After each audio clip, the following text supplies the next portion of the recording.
Hello there guys, I just want to share a quick little story with you. During this weekend I was revisiting one of the locations that we've been to, you and me, during the vlog. So I revisited one of those locations, more specifically Moose Falls, or Älgafallet as it's called in Swedish. The one that we were in episode 28. So I revisited that.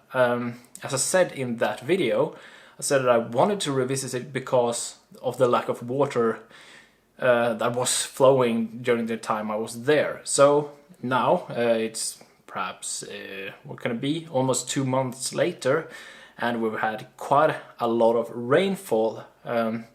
So I was quite confident that it should be enough water now, and well, I went there and yes, it's a huge contrast between the time that we were there and the time that I went there now.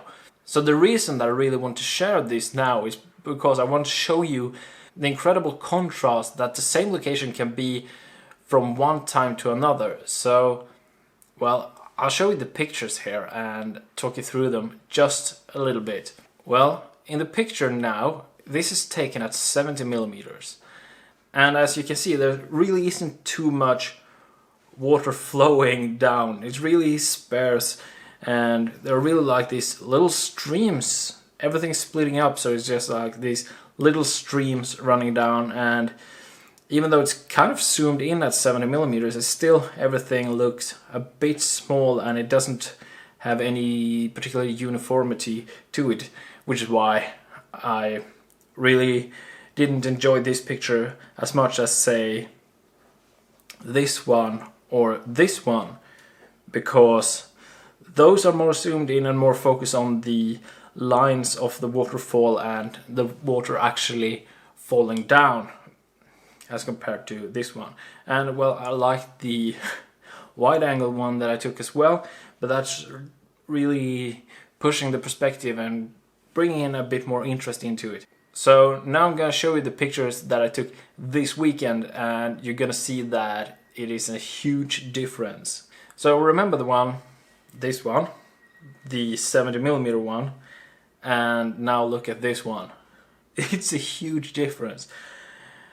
Well, especially when you consider that this picture is taken at 20mm and the other one was taken at 70. Where I'm standing at I'm standing at exactly the same distance from the waterfall, and you can just see the enormity of the difference, the huge contrast between these two pictures. It's the exact same location, standing at the exact same distance, but the waterfall actually looks a lot bigger at 20mm than 70mm, just because I came back at another time. Also, one could consider that it was perhaps even too much water. Maybe somewhere in between would have been better, because I tried to get to the same position that I was when I took the wide angle shot, but it was impossible to get there because the water was just flowing over all the rocks that I used to get there and to stand there. So it was just impossible to get there and do the same kind of shot that I did before with the wide angle. So I wasn't able to use the wide angle in the same way, just because the amount of water this time. So the thing that I really want to take out of this little video here is the lesson that analyzing and understanding why a frame doesn't really work to begin with, knowing that you can then go back to that location if the circumstances have changed and you can achieve that frame, that picture that you really wanted to begin with.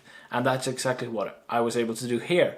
Well, it wasn't exactly the same frame, so it's not exactly the same picture, but still I came away with something that really shows the waterfall much better and shows really the power and immensity of the waterfall. Perhaps, I hope so at least.